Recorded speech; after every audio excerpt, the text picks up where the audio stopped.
숙제 다 했어요? 직사의 방정식? 다 했어요? 자, 원 들어갑시다.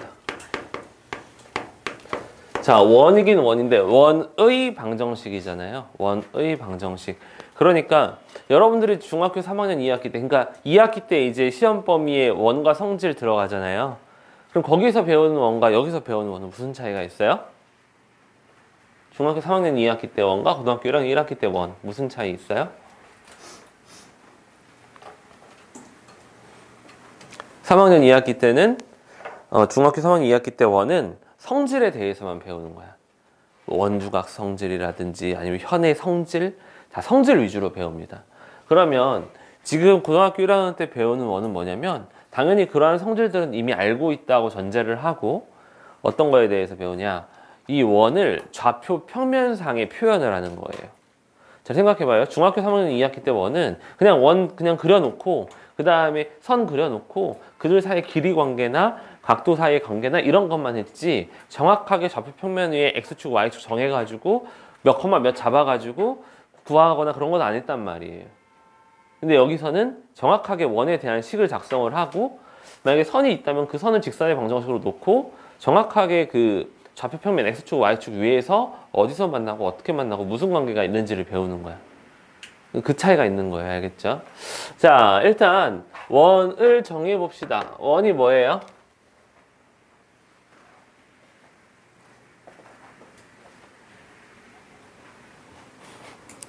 원이 뭐예요? 한 점으로부터 거리가 일정한 점들의 자취, 점들의 집합인데 그 중요한 거 한마디가 빠졌어요. 한 점, 정점이거든요. 정점으로부터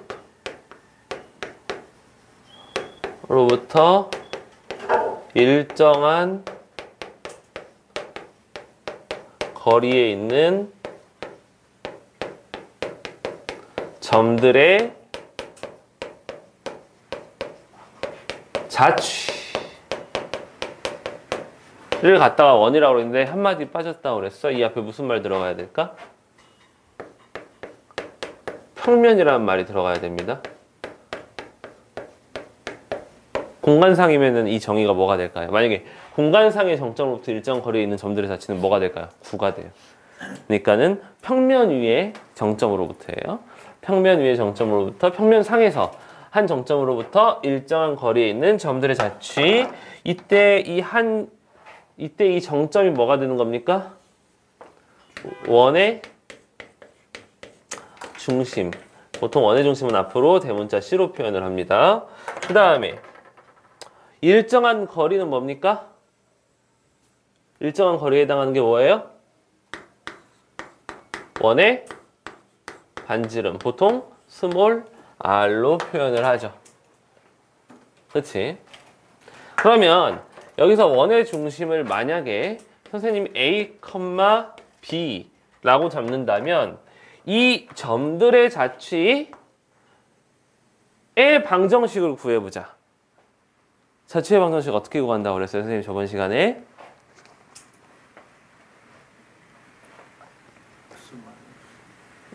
자취의 방정식 첫 번째 뭐예요?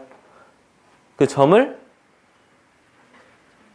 x, y로 먼저 설정을 해야 되잖아. 점을 P라고 하고요. x, y로 설정하고 이 조건상에 맞는 조건과 부합하는 x랑 y 사이의 관계식을 구하는 거잖아요. 그쵸? 그래서 봅시다. 한 정점으로부터 C, A, B예요. 일정한 거리에 있는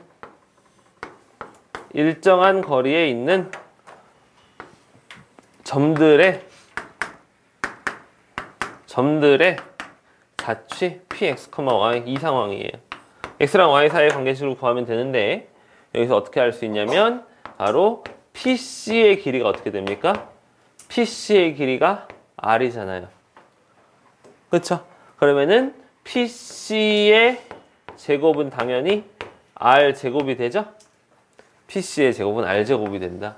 자, 그래서 PC의 제곱하면 점과 점 사이의 거리잖아요.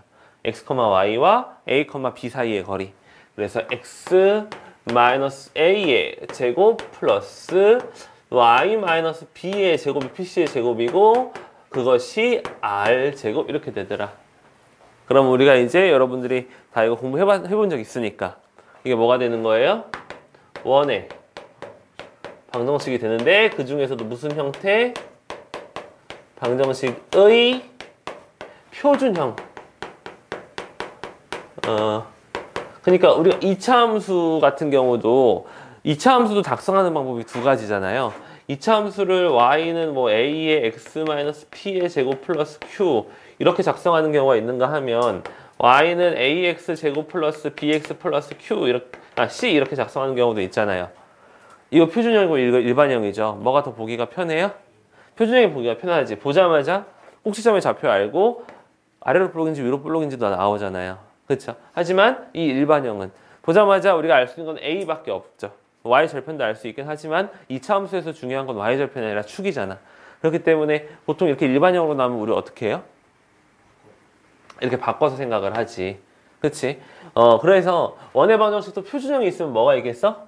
일반형이 있을 거예요. 이거를 전개하면 이렇게 나올 거 아니야? 이런 꼴로. 그러니까 전개하면 이게 굉장히 복잡하지만 그냥 2차항, 1차항, 상수항 해가지고 ax제곱 플러스 bx 플러스 c 이렇게 했죠? 그래서 원의 방정식도 마찬가지입니다. 저거 전개하면 굉장히 복잡하게 나오는데 저 복잡하게 나오는 걸 좀 간단하게 딱 만들어 버리면 x제곱 플러스 y제곱 그리고 x항이 있을 텐데 x항을 그냥 라지 ax y항이 있을 텐데 y항을 라지 by에다가 여기에 상수항 r제곱도 상수항이야. 그럼 이쪽으로 다 넘겨버리면 그 상수 전체를 그냥 c로 대변해서 라지 c로 쓰고 이퀄 0 이렇게 표현합니다. 네, 그러면 이거는 뭐냐면 원의 방정식의 일반형이 되죠.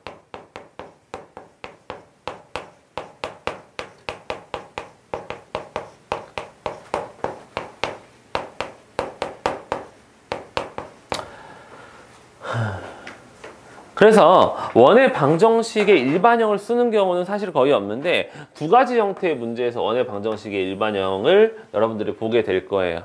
원의 방정식의 일반형 문제는 파란색으로 해야겠다. 원의 방정식의 일반형 문제는 어떤 문제에서 나오냐면요. 원의 성립 조건 문제에서 이따가 설명하겠지만 원의 방정식은 이렇게 생겼다고 해서 항상 원이 되지 않아요. 이렇게 생겼다고 해서 항상 원이 되지 않고 원의 방정식이 되기 위한 조건이 있어. 그걸 바로 설명을 할 거고 그 다음에 원의 방정식 일반형이 쓰이는 대표적인 경우는 자, 원은 우리 직선의 결정 조건이 서로 다른 두 점이 있었을 때 직선 결정됐잖아요. 원의 결정 조건은 뭘까요? 원의 결정 조건. 평면 위에 무수히 많은 원이 있잖아. 그럼 원 하나를 골라내려면 원을 하나를 결정하기 위해서 필요한 조건이 뭘까요?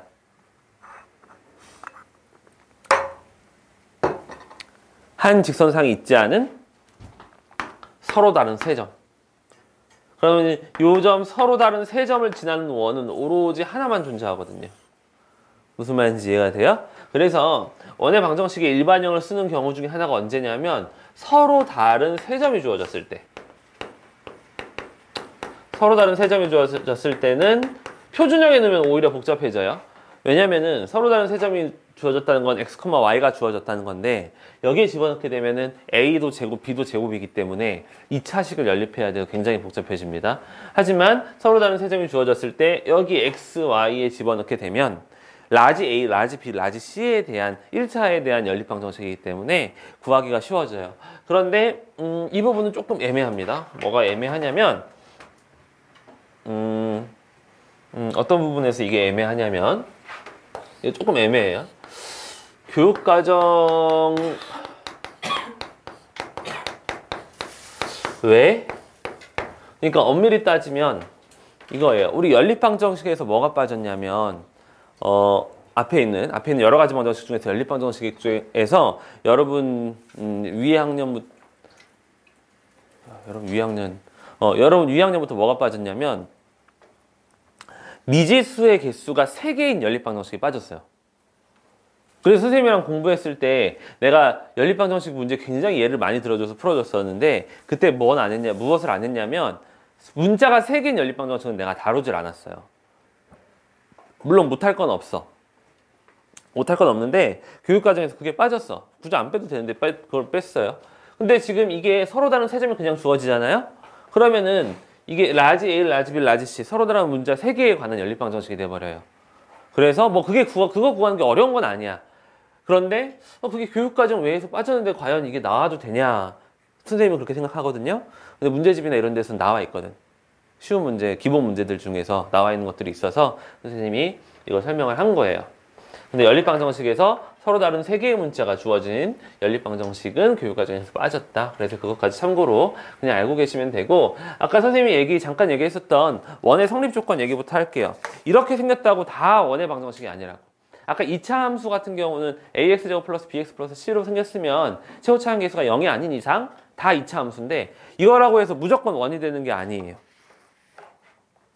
자, 여러분들이 가장 신경 써서 이런 형태가 나왔을 때 원이 성립하기 위한 조건을 구하라, 이런 문제들이 있을 거야.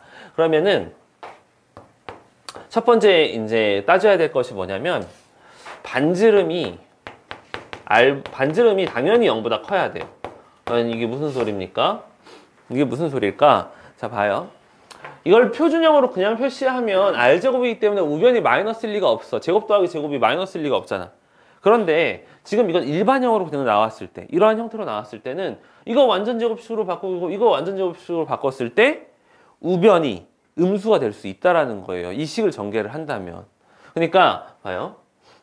이거를 이거를 묶어볼게. x-2분의 a의 제곱에다가 플러스 y-2분의 b의 제곱은요 4분의로 가고요.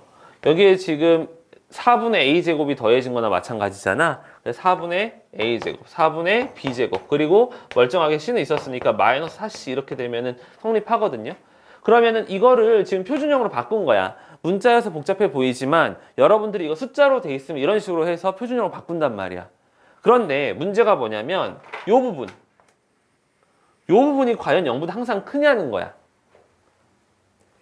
A, B, C의 임의의 숫자를 집어넣게 된다면 이게 0보다 작을 수도 있지. 예를 들어서 A가 1, B가 1, C가 뭐 3 이래봐. 그럼 0보다 작을 수도 있잖아. 그럼 애초에 이거는 원의 방정식으로 성립하지 않는 거예요. 그래서 원의 방정식이 성립하려면 이 A제곱 플러스 B제곱 플러스 마이너스 4C가 0보다 커야 원으로서 이제 존재를 하는 거예요. 그렇지 않으면 원이 안 되는 거야. 예, 그래서 이 원의 성립 조건 문제가 나오는데 이걸 외우라고 하진 않아요, 선생님이. 외우라고 하진 않아. 왜냐면 여러분들 이거 숫자로 보통 나올 거고, 숫자로 나왔을 때 표준형으로 바꾸는 건 너무나도 여러분들이 자연스럽게 한단 말이야. 그렇지? 그랬을 때 우변이 음수가 되면 안 된다. 0보다 커야 된다는 거 꼭 기억해 두시고, 보통 문제가 이걸로 자주 나와요. 근데 이제 선생님이 추가적으로 더 알려주고 싶은 건 이겁니다. 왜냐면 이 식에서는 그게 드러나 있지 않거든. x제곱과 y제곱, x제곱의 개수 대 y제곱의 개수가 1대 1이라는 거. 이것까지가 원의 방정식 성립 조건이에요. 그러니까 무슨 소리냐면, 선생님 뭐 당연히 x제곱이랑 y제곱 1 아닌가요? 이렇게 얘기할 수 있는데, 선생님이 원래의 식을 알려줄게요. 원래 이거의 상위 개념이 뭐냐면 2차 곡선이에요. 2차 곡선에는 어떤 것들이 있냐면, 지금 우리가 배우는 원이 가장 대표적인 2차 곡선인데요. 이 2차 곡선을 이과를 선택했을 때 심화 선택 기하에 이 2차 곡선 내용이 들어갑니다. 뭐 지금 이걸 알아야 된다 이건 아니지만, 자, 2차 곡선에는 뭐가 있냐면 원하고 포물선. 포물선은 여러분들이 배운 2차 함수도 포물선에 해당되는데, 조금 더 이제 여러 가지 포물선에 대해서, 이렇게 생긴 포물선뿐만 아니라 이렇게 눕혀진 포물선에 대해서도 배우게 됩니다. 그래서 포물선, 그리고 타원과 쌍곡선까지. 타원과 쌍곡선. 여러분들은 포물선이라고 그러면은 그렇잖아. 우리 보통 어떤 물체를 던졌을 때 포물선의 형태로 날아간다 이렇게 하잖아요. 그리고 타원은 뭐야? 찌그러진 원 이렇게 얘기를 하고, 쌍곡선은 곡선이 서로 마주보는 형태, 이렇게 쌍곡선 형태를 얘기하는데, 사실 이거는 수학적으로 틀린 표현이에요. 그러니까 타원, 찌그러진 원이 타원? 그거는 이제 뭐 국어적으로 맞는 표현이긴 한데, 수학적으로 타원은 타원의 형상에 대한 그 조건이 있어, 따로. 항상 원이 찌그러져 있다고 무조건 타원이 되는 게 아니에요. 포물선도 마찬가지. 이러한 형태라고 해서 무조건 포물선이 되는 게 아니야. 근데 우리가 일상생활에서 이제 쓰는 용어들이긴 하지만 수학적으로 엄밀하게 들어가면 수학적 정의에 부합해야지 포물선, 타원, 그리고 쌍곡선이라고 얘기해. 두 곡선이 마주본다고 무조건 쌍곡선 되는 거 아니에요. 수학적 정의가 따로 있습니다. 그런데 그 수학적 정의에 대한 식이 뭐냐면 이거예요.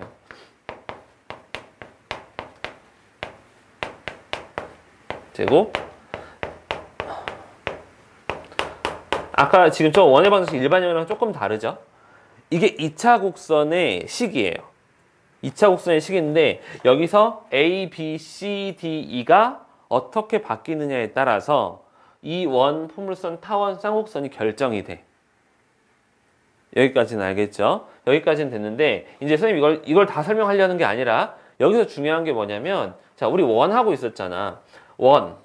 그럼 원의 이 A, B, C, D, E의 첫 번째 조건이 뭐냐? A, B, C, D의 첫 번째 조건이 바로 A 대 B는 1대1이라는 거예요. A 대 B는 1대1. 그러니까 지금 일반형으로 썼을 때 우리가 이 표준형을 갖다가 그냥 전개하니까는 X제곱과 Y제곱 계수가 1이었을 뿐인 거야. 근데 이게 만약에 여기가 2고 여기가 2여도 이거 원의 방정식의 일반형이에요. 어차피 양변 2로 나누면 그만이니까. 무슨 말인지 알겠어요? 그래서 원이 되기 위한 조건, 간과하면 안 되는 거 X제곱과 Y제곱의 계수가 무조건 1대1이다. 그렇지만 아마 여러분들이 이걸 볼 일보다는 요거 볼 일이 좀 많을 거예요. 기본 문제, 아주 쉬운 문제 쪽에서. 그래서 원의 방정식이 형태가 이렇게 생겼다고 해서 항상 원이 되는 게 아니다. 반지름 부분이 반드시 0보다 커야 된다.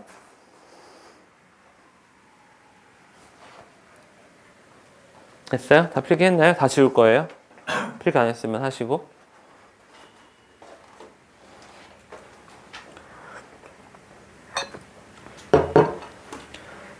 여기까지가 한 10분의 1이에요. 필기 첨부해서 하세요.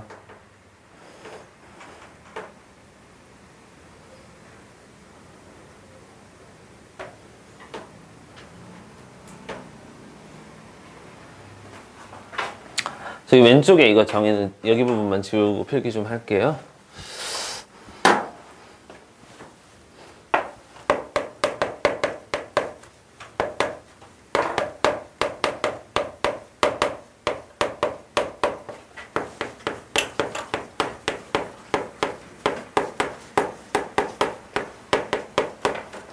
그래도 올해는 비가 좀 자주 내려서 지금 엄청 더울 때인데 이렇게 비가 한 번씩 내려주면 좀 식잖아, 그치? 작년에는 막 20일 정도 비가 이 시즌에 비가 아예 안 와가지고 진짜 작년에는 더웠는데 올해는 더워질만 하면 비 내려서 좀 식혀주고 더워질만 하면 비 내려서 식혀주고 쉬려고 하면 이제 계약하고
이 오른쪽 지워도 될까요?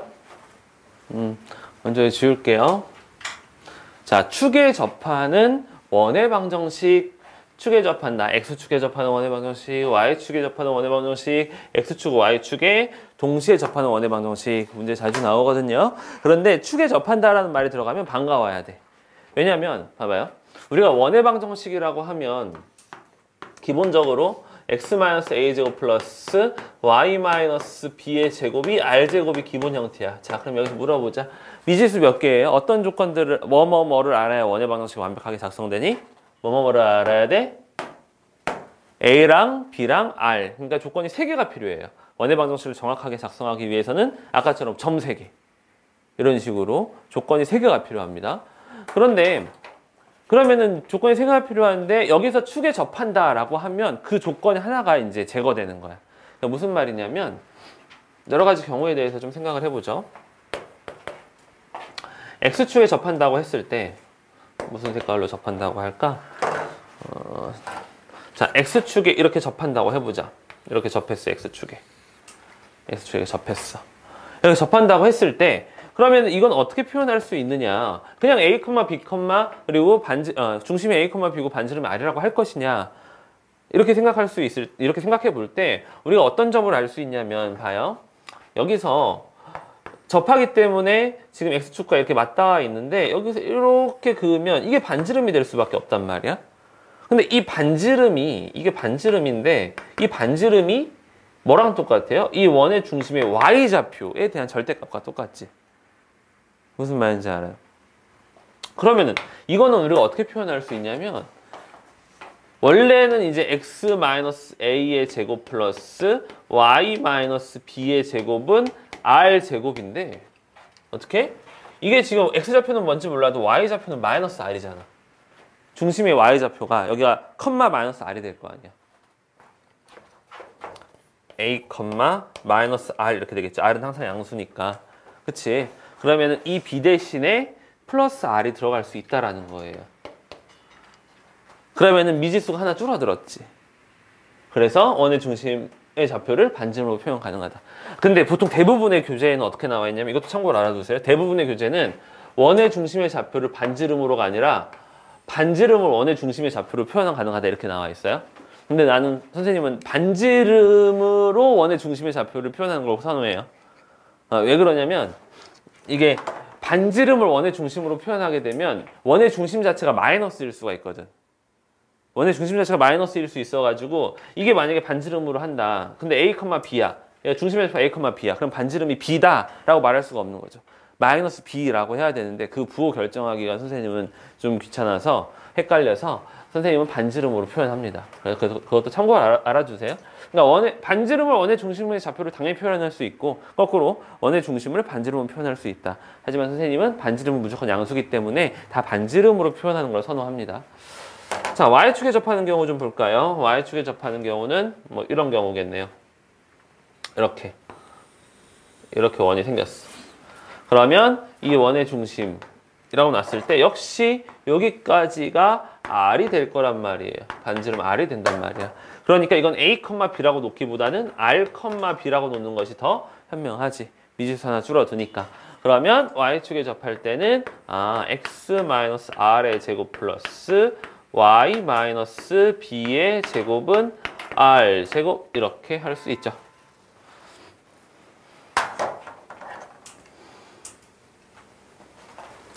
됐어요. 그 다음에 x축, y축에 동시에 접한다? 그럼 동시에 접하면 이렇게 돼요. 이렇게.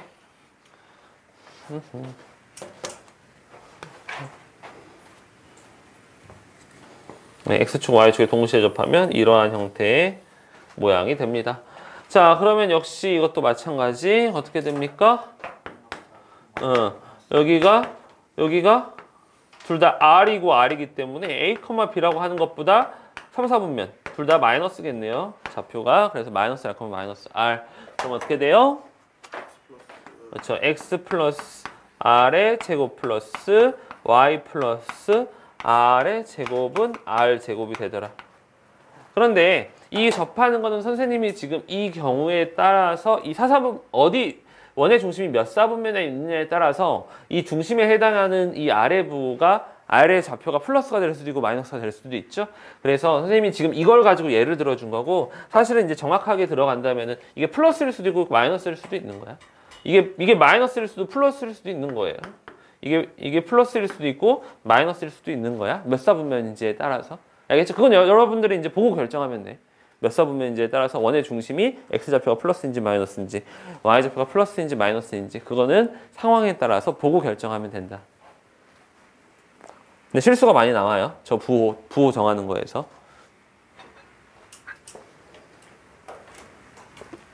그래서 이런 문제가 진짜 많이 나오는데 어떤 문제가 정말 많이 나오냐면 예를 들어 이런 문제예요. 이렇게 직선이 하나가 있어.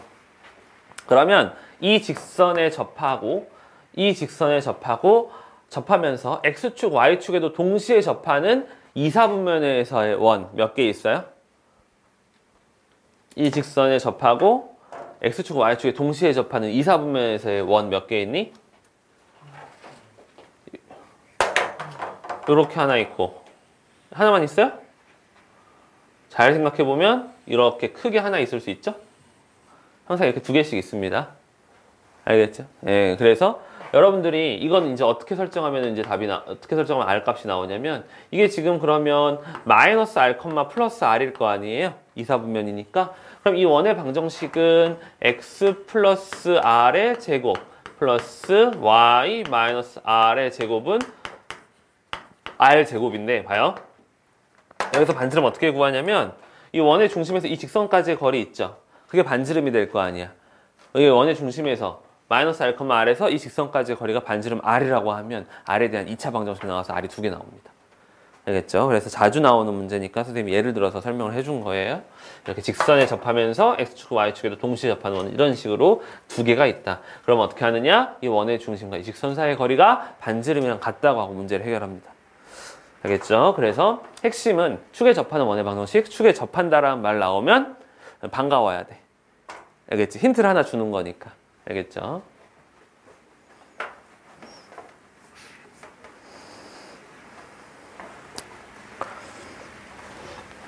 (10분의 2) 지울게요.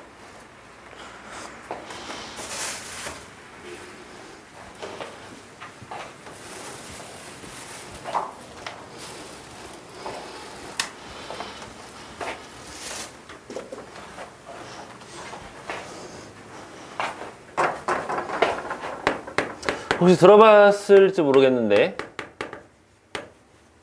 아폴로니오스의 원 들어봤나요? 들어봤어요? 들어봤는데 뭔지 기억이 안 나나요? 처음 들어봐? 아니야. 들어본 사람? 역시 겸손한 친구들. 자, 아폴로니오스의 원. 원이긴 원인데 아폴로니오스의 원이 뭐냐? 그러니까 뭐 아폴로니오스 원이다 라고 말을 안 하고 그냥 나올 수도 있어요. 뭐냐면 이거야. 평면 위에 점 A 두 점. 평면 위에 서로 다른 두 점. 평면 위에 서로 다른 두 점. A, B로부터 거리의 B가 일정한 점들의 자취. 뭔 소립니까? 그러니까 아폴로니오스 원이라고 말 안 하고 그냥 이렇게 나올 수 있다는 소리야. 이게 무슨 얘기냐면 만약에 A가 1,0이고 B가 4,0이야. A, B로부터 거리의 B가 2대 1에 위치하는 점의 자취를 따져볼게요. 자, 그러면 여러분들이 크게 착각하는 게 어떤 게 있냐면 여기를 A라고 할게요. 여기를 1,0, 1, 2, 3 여기가 B를 4,0 이렇게 합시다.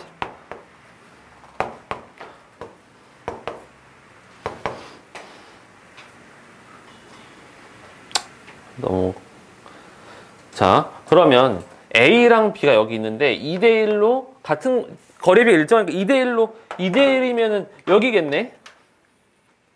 2대1 그쵸?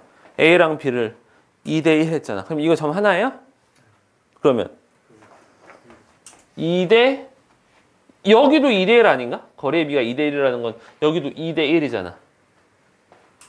그쵸? 그럼 점 이거 내분점이랑 외분점이 2대1 내분점, 2대1 외분점이네? 두 개예요? 어떤 것도 있을까?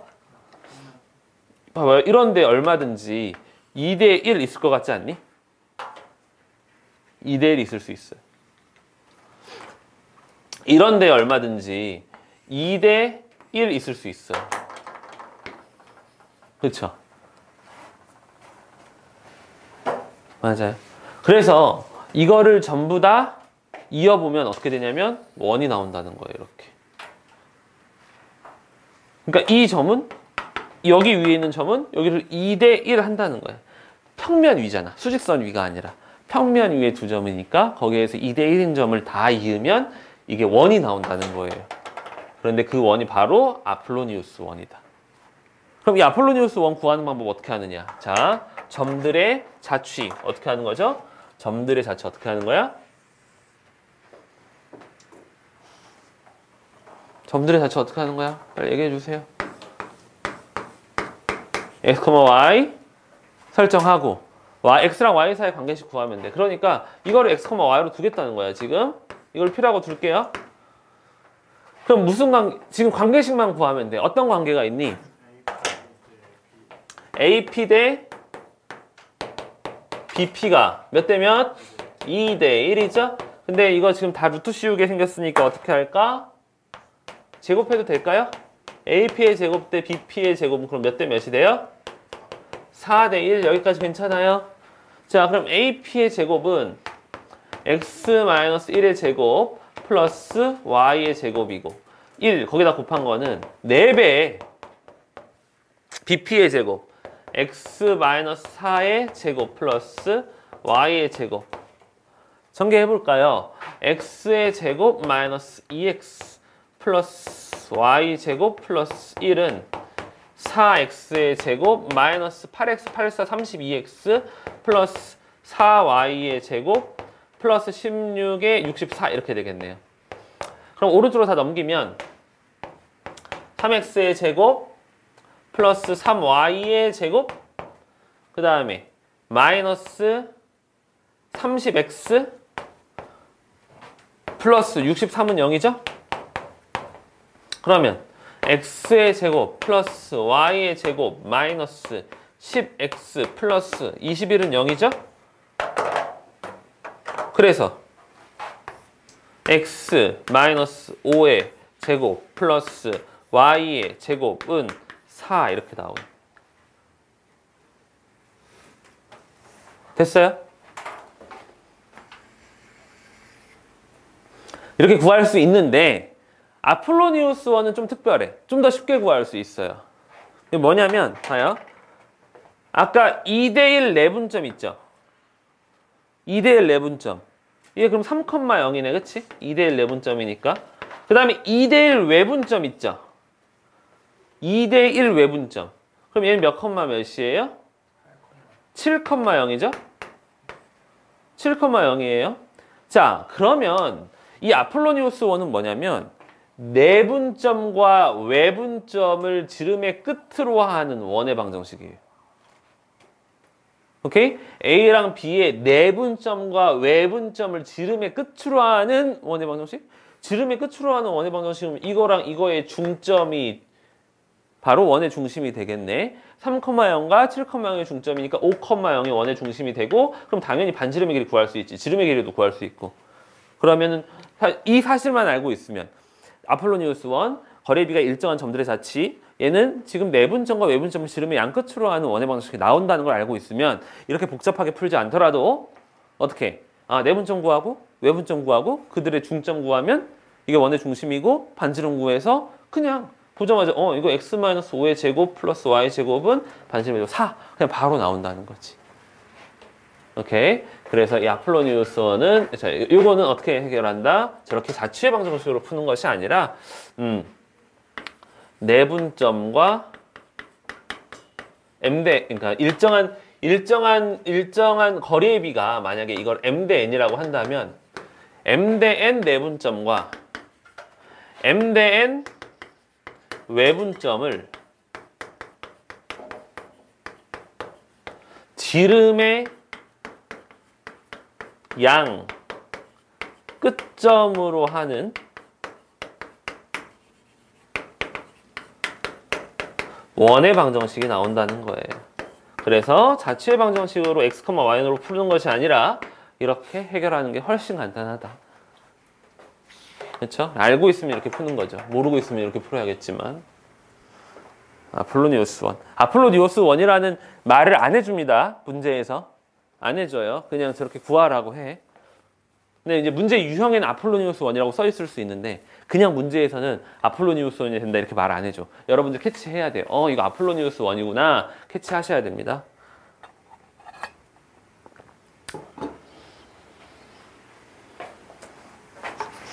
(4분의 1) 했다.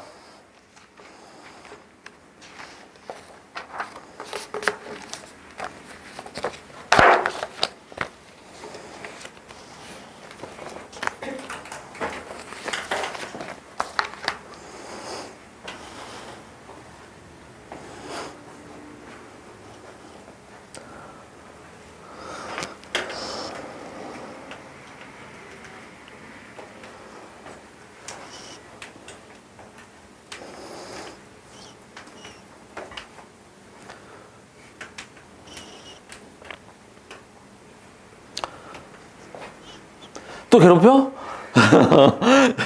괴롭히는 거 아니에요? 정윤이 너무 좋아하는 것 같아, 태경이가. 지워도 됩니까? 아직.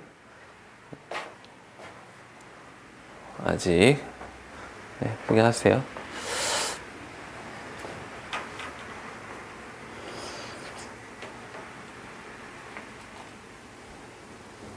수요일 날은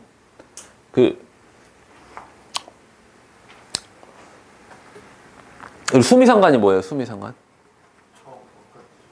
그렇죠. 그래야지 어떤 그 문단에 대해서 안정감을 주고, 그렇죠?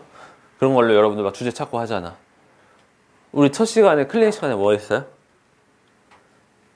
3주 전이야? 뭐 했어요? 클리닉 시간에 시험 무슨 시험 봤어? 무슨 시험 봤어? 여러분들이 한 달 3주 약간 남짓하는 기간 동안 얼만큼의 실력 상승이 있는지 그래서 안정감 있게 확인하는 시간을 가질 겁니다. 왜? 무슨 학교죠? 언제 계약해요? 오늘 마지막 수업이에요? 띠로리 띠로리로리로. 알겠습니다.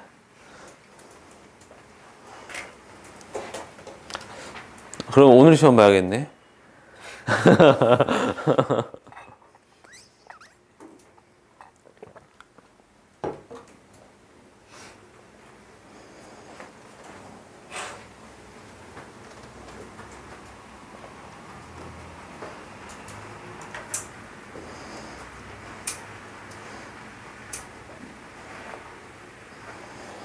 지울게요.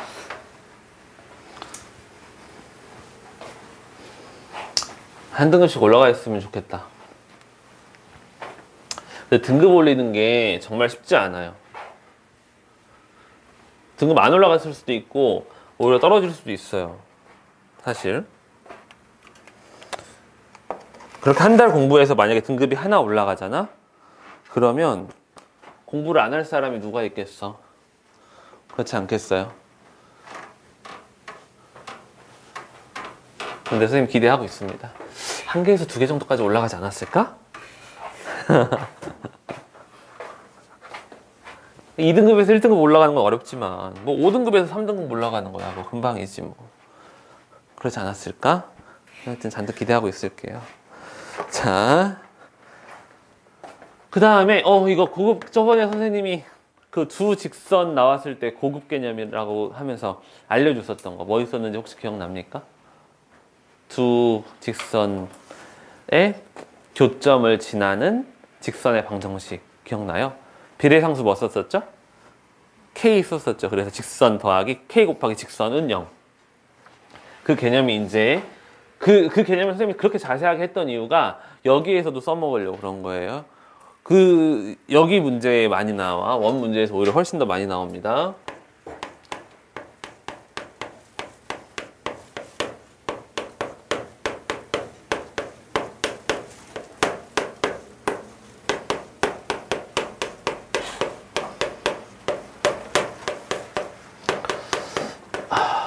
두 원의 교점을 지나는 원과 직선에 대해서 얘기를 해볼게요.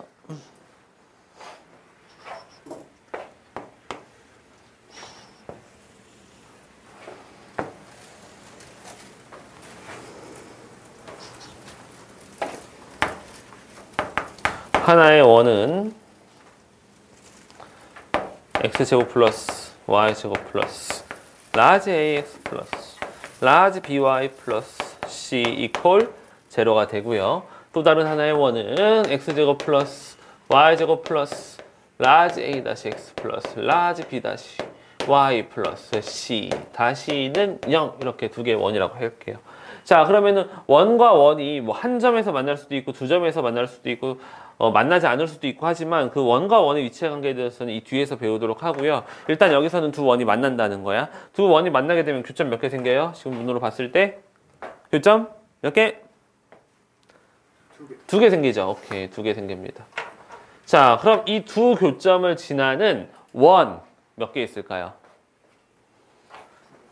교점을 지나는 원 두 개? 저렇게 두 개? 세 개? 아까 저 원의 결정 조건 뭐였어요? 점 3개. 근데 점 2개밖에 안 나왔네? 그럼 점 2개를 지나는 원은? 무수히 많죠.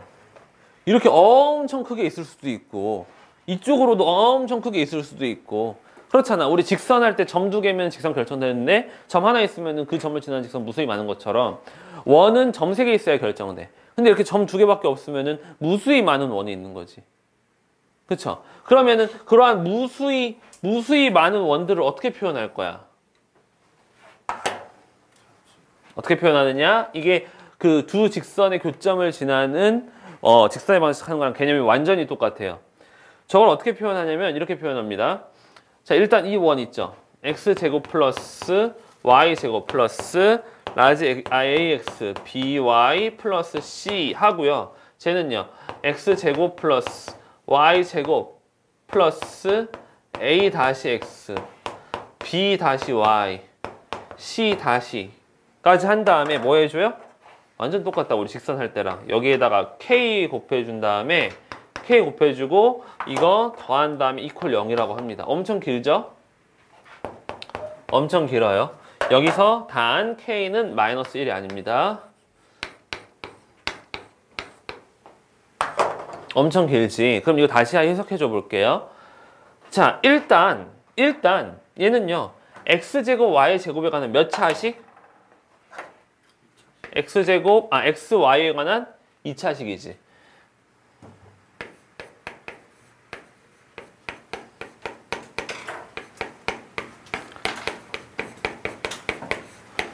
xy에 관한 2차식이고 얘도 지금 만약에 얘도 원이었고 얘도 원이었었기 때문에 이걸 표준형으로 바꾸더라도 반지름 부분이 0보다 작진 않아요. 반지름 부분이 무조건 양수야. 각각이 원이었었기 때문에 더하더라도 갑자기 음수가 될 수가 없을 거 아니야. 그래서 얘가 지금 x에 관한 2차식이고 그 다음에 반지름 부분이 0보다 작을 수 없기 때문에 원의 방정식이에요. 뭐가 원의 방정식이야? 이렇게 긴 식이 일단은 어쨌든 원의 방정식이야. k도 마이너스 1이 아니라고 해줬으니까. 그럼 얘가 원의 방정식인데 어떤 원의 방정식이냐는 거야. 자, 요거 교점이죠? 이것도 교점이죠? 그럼 두 개의 교점 여기다가 집어넣으면 성립하니 안 하니? 당연히 성립하죠. 이 위에 있는 점이니까. 이 두 개의 교점 여기다가 집어넣으면 성립하니 안 하니? 당연히 성립하죠. 그러면 이 교점을 여기다 집어넣어도 0? 여기다 집어넣어도 0이란 말이야. 저 두 개를. 그러면 얘는 뭐야? 원의 방정식이긴 원의 방정식인데 어떤 점을 지나는 원의 방정식이야? 이 두 점을 지나는 원의 방정식이니까 표현이 된 거죠. 저 두 교점을 지나는 원의 방정식이 표현이 된 거예요. 이해됐어요? 됐어? 네, 그래서 두 직선의 교점을 지나는 원의 방정식 할 때 우리가 k를 곱해서 그냥 쭉 써놓은 것처럼 원의 방정식 마찬가지예요. 똑같아. 그럼 이 k가 어떻게 구할까? 문제에서 다른 한 점을 더 지난다라는 힌트가 주어져야지. 그러면은 이 점을 여기다가 대입하게 되면 x, y에 다 들어가게 되니까 k만 남아서 k 값을 구하게 되는 겁니다. 무슨 말인지 알겠어요? 모르겠어요? 알겠어요? 못 해먹겠어요? 알겠죠? 마음에 안 들어? 괜찮죠? 자, 그렇게 되는 건데 거기에서 특별하게 참고. 그러면 두 원의 교점을 지나는 원의 방정식 중에서 가장 작은 원은 뭘까요? 가장 작은 원. 두 원의 교점을 지나는 원 중에서 가장 작은 원. 이 두 교점을 무조건 지나. 근데 가장 작은 원. 어떻게 될까요? 이 두 교점을 지름으로 하는 원. 이 가장 작은 원입니다. 알겠죠? 그래서 이 두 교점이 지름이 돼야 돼. 가장 작은 원은 두 교점을 지름의 양 끝으로 하는 원. 지름의 양 끝으로 하는 원. 여기까지 하시면 두 원의 교점을 지나는 원은 다 한 거예요. 두 원의 교점을 지나는 원에 대해서 배워봤어요. 자, 그러면은 두 원의 교점을 지나는 직선.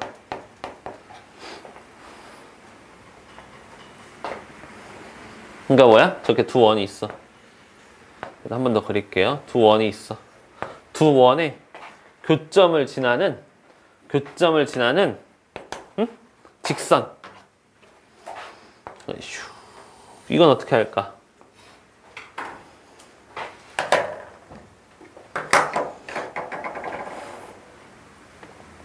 근데 재밌는 게 뭐냐면 이거는 그러면 두 교점이 있잖아. 근데 직선은 교점 두 개만 알면 끝 아니에요? 맞죠? 직선은 교점 두 개만 알면 끝인데 이거 교점 두 개 이렇게 있잖아요. 그럼 직선의 방정식은 이렇게 K를 쓰지 않고도 구할 수 있다는 거야. 이거 K를 썼던 이유는 뭐냐면 이 두 점을 지나는 무수히 많은 원이 있기 때문에 그 무수히 많다라는 표현을 K로 해줄 수 있는 거거든요.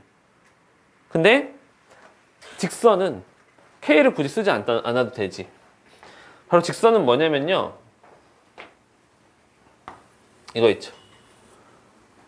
여기서 K가 마이너스 1일 때 직선의 방정식이 됩니다. K가 마이너스 1이라는 건 뭐냐면요.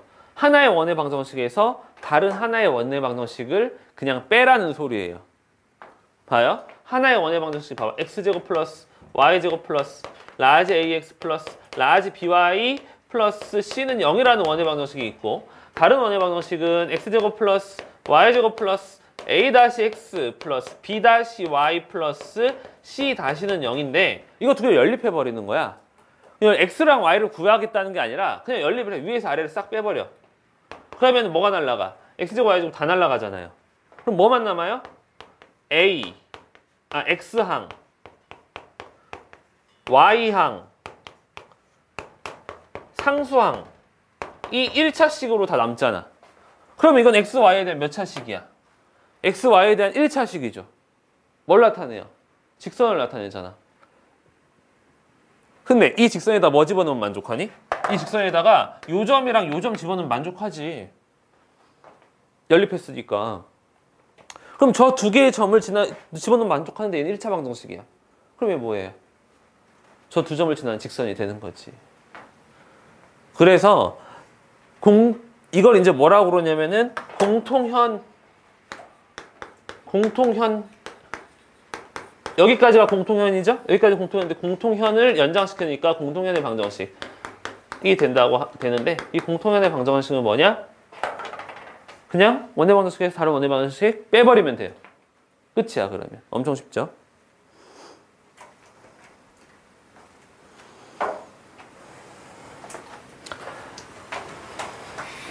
자, 여기에다가 하나 더 풀게 할 게 있어요. 현이 나왔으니까 하는 소리야.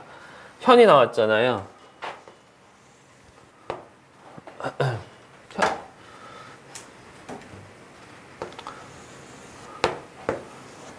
이렇게 현이 나왔죠?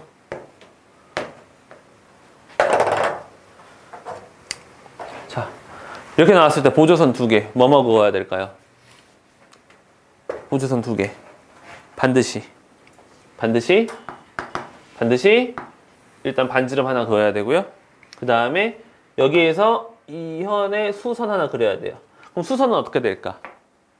이 현을 수직 2등분 합니다. 수선 그으면 수직 2등분 해요. 자연스럽게. 알겠죠? 그러면 여기서는 보조선을 어떻게 긋게 되느냐? 여기서는 보조선을 봐봐. 공통연에 그었지? 얘도 공통연에 그었지? 그럼 이거 수직이죠. 얘도 수직이고 당연히 수직 2등분 되겠죠. 그리고 뭐 그어야 돼? 아, 이거 빨간색으로 그었어야 되는데. 빨간색으로 긋고 수직 2등분 하고 그 다음에 반지름. 얘도 반지름. 이렇게 긋는 겁니다. 여기가 90도는 아니에요, 지금. 어떻게 될지 몰라. 그래서 보조선은 이렇게 그어야 돼요. 알겠죠? 중심에서 수선 내리고 중심에서 저기 교점까지 그리면 반지름 되는 거고. 보조선 그리는 방법. 보조선이 굉장히 중요합니다. 지금은 이렇게 두 개의 원이 만나고 있었어. 그치? 두 개의 원이 만나고 있는 거에 대해서 지금 두 점에서 만나고 있는 거에 대해서 따져봤는데요. 사실 두 원의 위치 관계는 이렇게 만나는 거 말고 다른 경우가 많이 있죠. 그래서 두 원의 위치 관계에 대해서 더 배워볼 거예요.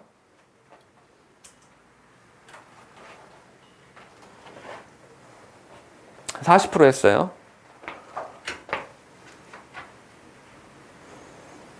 필기 잘하고 있어? 필기해놓고 집에 가서 공부하고 잘 정리해두고 나중에 과외할 때 써요. 공부할 때 쓰고 먼저 쓰고 나중에 과외할 때 쓰세요.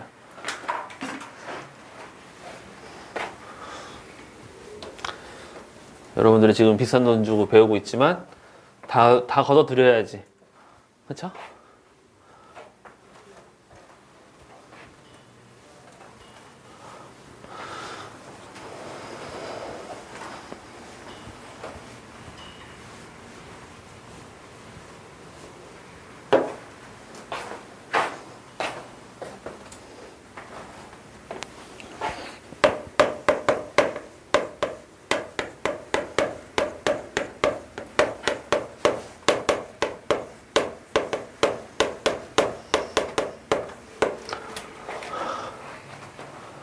두 원의 위치 관계. 이것까지 하고 쉴 겁니다. 그래도 오늘은 좀 괜찮네. 필기해서 그렇구나. 문제 풀었으면 또 엄청 잤을 텐데, 그치? 필기해가지고 어쩔 수 없이.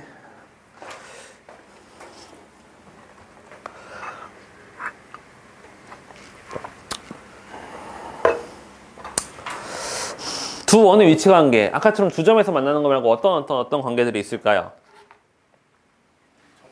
접하는 것도 있을 거고. 또 일치는 말고 서로 다른 두 원이에요.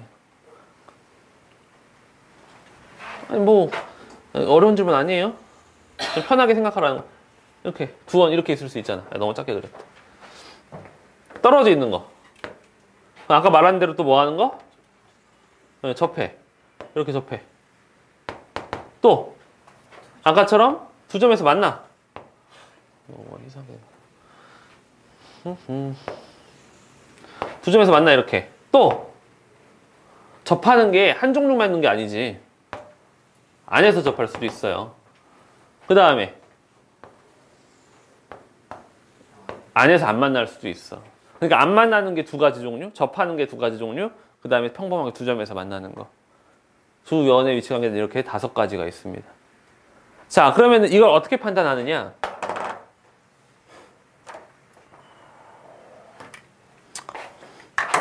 큰 원의 반지름을 라지 R이라고 할게요.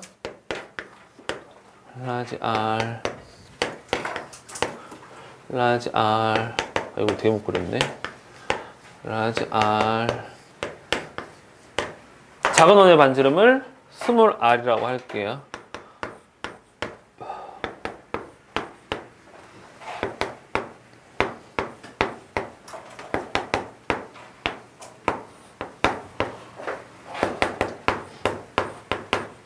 그 다음에 뭘 따져야 되냐면 중심과 중심 사이의 거리를 따져야 돼요. 그거를 D라고 하겠습니다. 중심과 중심 사이의 거리를 D라고 하겠습니다. 그러면 이 원의 위치 관계들은 이 반지름끼리의 합차와 그리고 그 다음에 중심 사이의 거리 간의 대소 비교를 통해서 판단할 수가 있어요. 그러니까 뭐냐면 여기서는 큰 반지름과 작은 반지름 그리고 D라는 건 무슨 관계가 있어요? 뭐가 더 기니? D가 더 길죠? 자, 얘는요?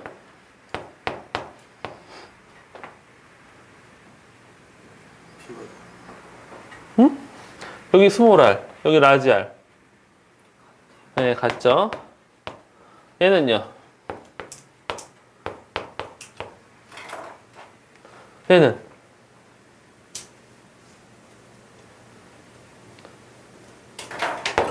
이렇게 되겠죠? 얘는요?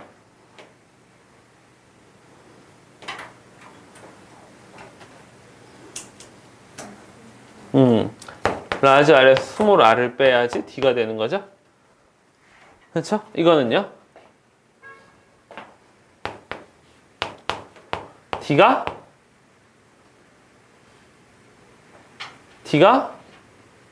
더 작죠? 이렇게 되죠. 뭐 하나 빼뜨렸는데? 아, 아니구나.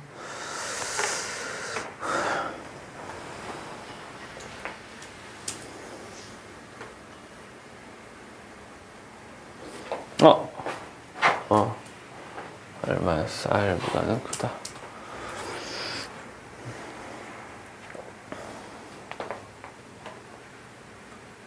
다 여기까지 유치한 게 됐어요?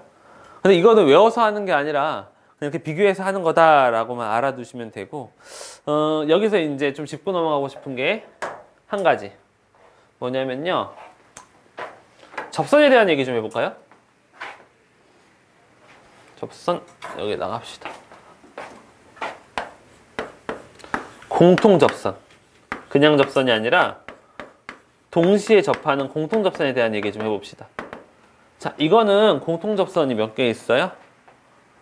어떤 게 공통 접선이냐면 이런 거예요, 이런 거. 이렇게 큰 원에도 접하면서 그 접선이 작은 원에도 접하는 거. 이런 게 공통 접선이에요. 공통 접선 몇 개 있어? 이거 말고 또 뭐 있어? 여기 위에도 하나 더 있네. 그치? 또? 없어요? 진짜 없어? 그렇죠. 안쪽으로. 요렇게.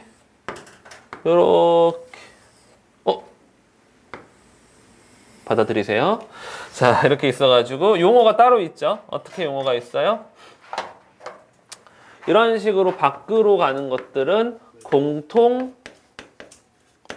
외접선이라는 용어를 쓰고요.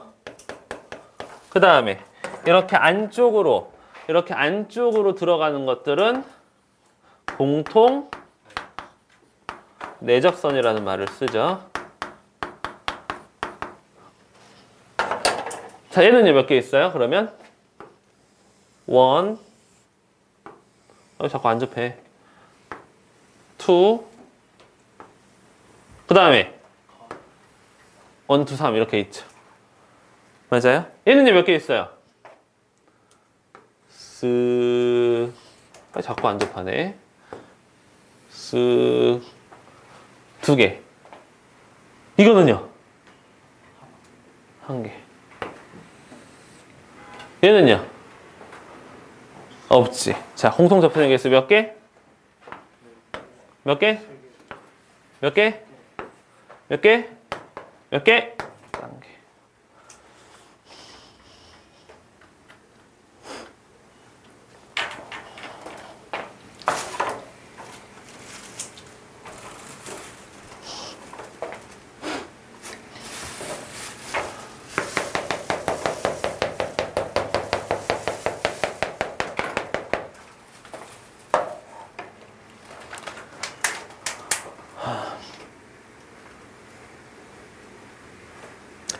재밌죠, 오늘? 안 재밌어? 그림도 많이 그리고. 표정들이 안 좋네요. 괜한 얘기를 했네. 두 원의 위치 관계는 선생님이 이렇게 필기해줬지만 진짜 중요한 건 따로 있어요. 두 원의 위치 관계는 진짜 중요한 건 따로 있어. 두 원의 위치 관계 하면 이거부터 떠올리셔야 됩니다. 바로 바로 보조선. 두 원의 위치 관계의 핵심은 보조선이에요. 보조선.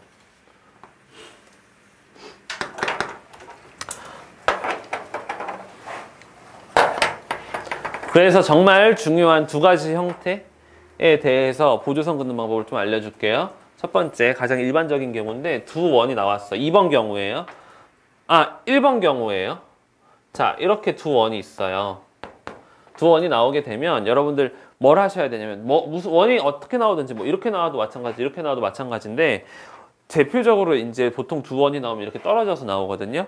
그랬을 때 보조선 긋는 방법 이렇게 그어놓고 봐야 돼. 두 원 이렇게 있죠. 일단 뭐부터 하느냐? 중심끼리 이어요. 중심끼리 이어.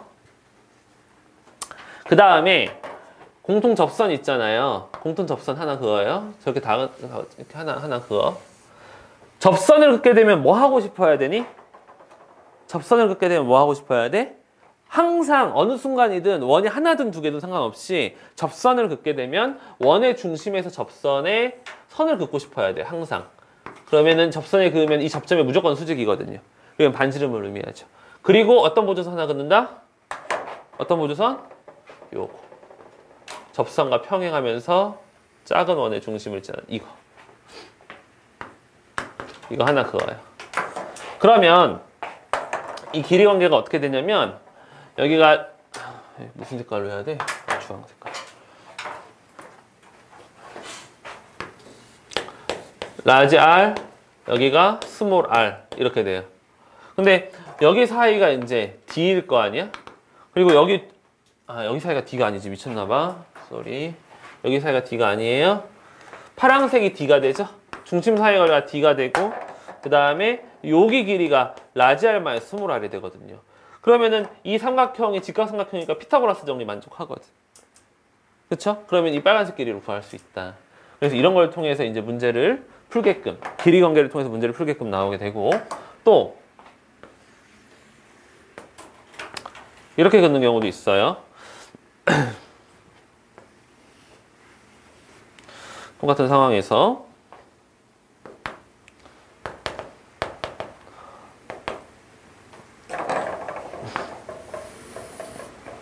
이번엔 내접선으로 긋는 거야. 그럼 반드시 접선 그으면 어떻게? 반드시 접점에다가 수선 내리고 싶어야 돼요. 그럼 여기서 보조선 어떻게 긋느냐? 이렇게 그어요. 연장, 여기서 평행, 이렇게 연장, 이렇게 90도로. 그럼 이번에는 길이 관계가 어떻게 되냐면 얘가 라지 R이고 여기가 스몰 R이죠? 그럼 여기가 스몰 R이 되니까 라지 R 플러스 스몰 R이야. 아까는 R 빼기 R이었죠? 이건 R 플러스 R입니다. 그리고 중심 사이의 거리가 D라고 하면 여기 길이 구할 수 있죠. 그래서 보조선 이렇게 긋는 거예요. 하나 더 있어요. 하나 더는 뭐냐면 요거의 확장된 형태. 이거의 확장된 형태. 자, 이 모양에서 정말 중요한 핵심이 뭐냐? 이거예요. 큰 원의 중심과 작은 원의 중심과 접점이 일직선상에 있어요. 큰 원의 중심과 작은 원의 중심과 접점이 일직선상에 있다. 내접할 때. 그럼 저게 어떻게 활용되냐면요.